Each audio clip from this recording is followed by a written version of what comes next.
rotating door of guitars in this house, but today I've got the new Joe Bonamassa limited edition Epiphone 1962 ES335. Don't know if it has a name. Maybe 1962 is the name. Who knows? Here are my first impression / review. I've had it for a while. I've played it a lot today. So let's get into it.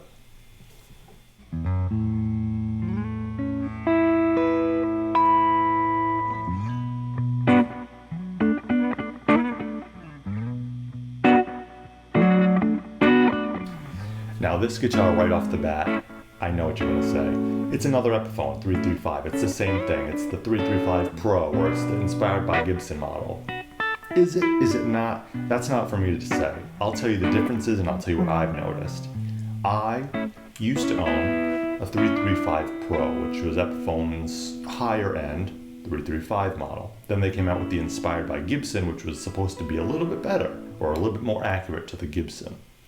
And there is no gap between that guitar and a Gibson 2900, I think, is the satin 335 model. The bare bones 335 that you can get by Gibson. There is no jump in price if you want to buy a Gibson line.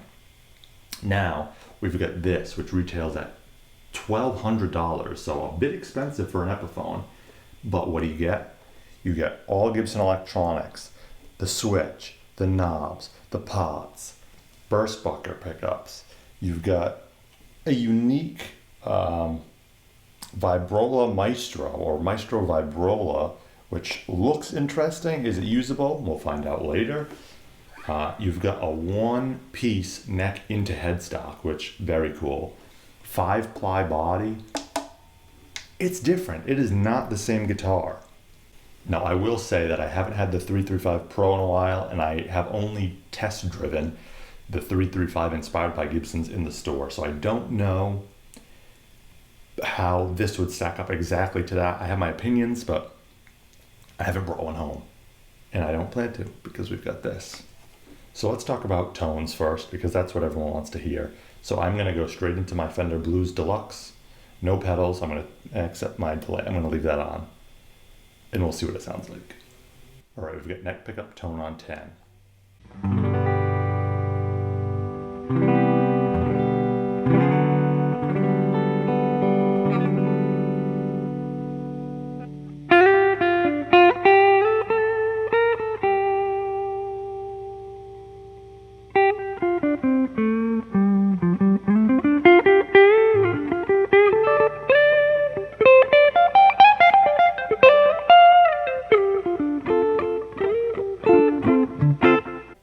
Position tones on 10 again.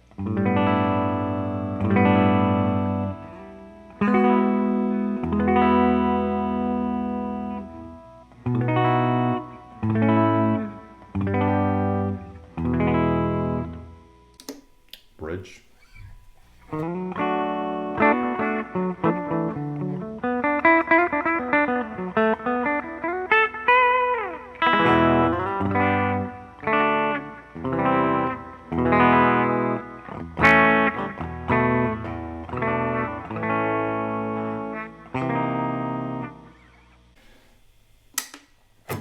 So, sounds very good to me. Here's what the tone sweep is like.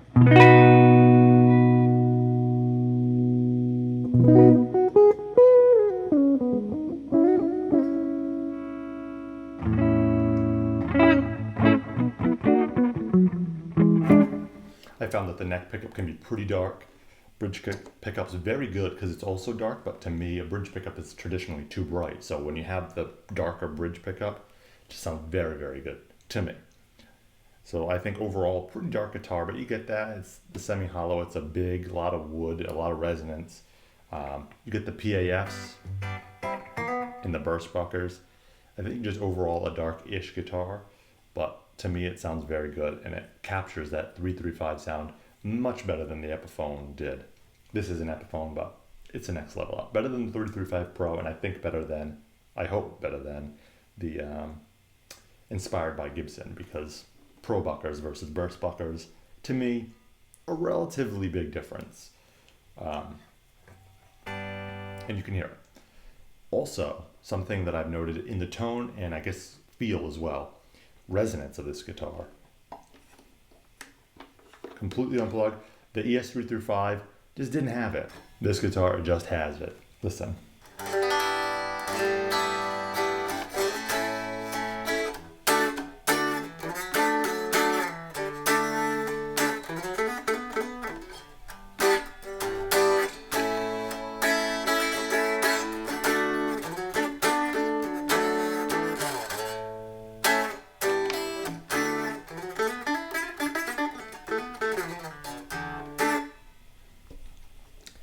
Something about the construction, I think the one piece helps a little bit.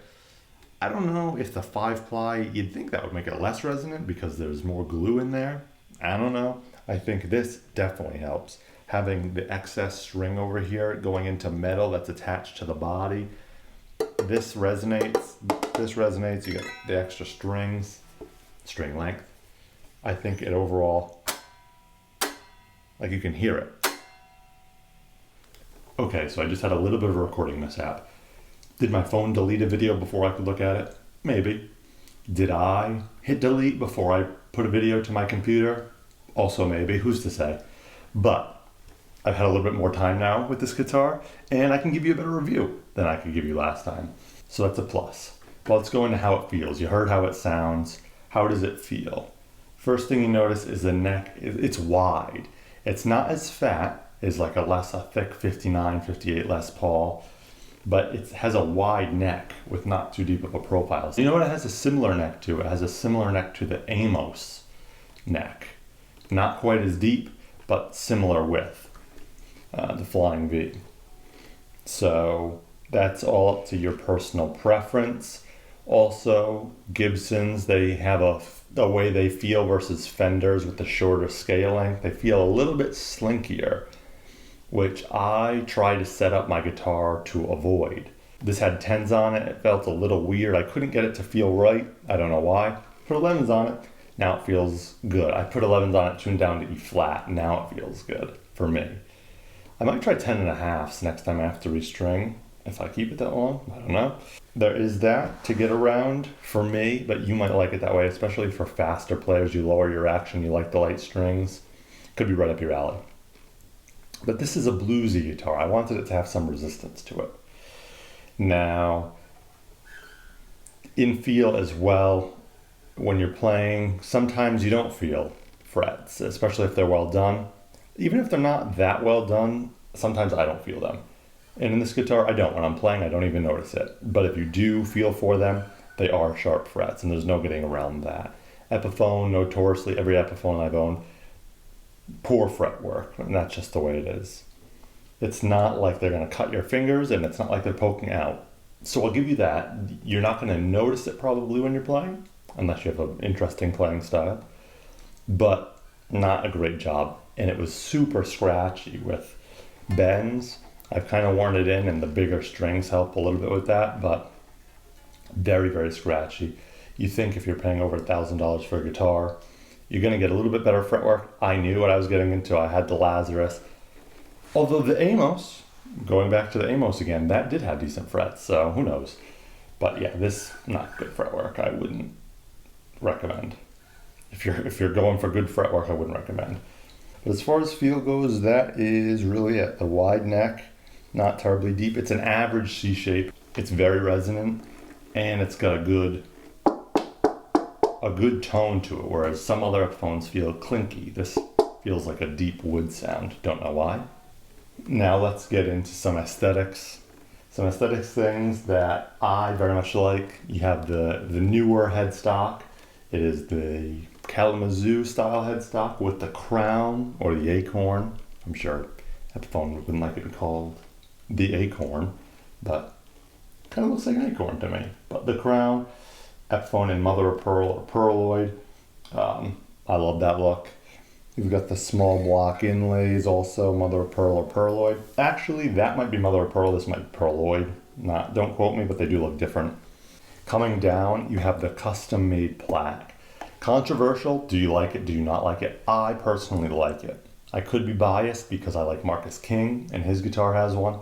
But I just think it gives, especially with that Bigsby vibrola in this case, it gives it a real streamlined look right down the middle, especially for a fat guitar.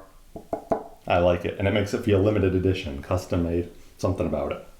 Then we come down, you also have the silver top hats, which I think are a nice touch compared to black top hats. Silver with the silver, looks very, very good, silver. Yeah, this thing, which I don't like the look of. Ergonomically, it's great. It's like a perfect handle, especially when you have a pick in your hand to just go like that too. But I think it looks like a witch's nail. It's so... Honestly, from a head-on view, not bad, but it's the side view that's not good. Got some black in the background. Head-on view, not terrible, but it's effective. It does its job. It's got a good resistance to it too, so you don't overdo it, which apparently these are notorious for overdoing it and then falling out of tune.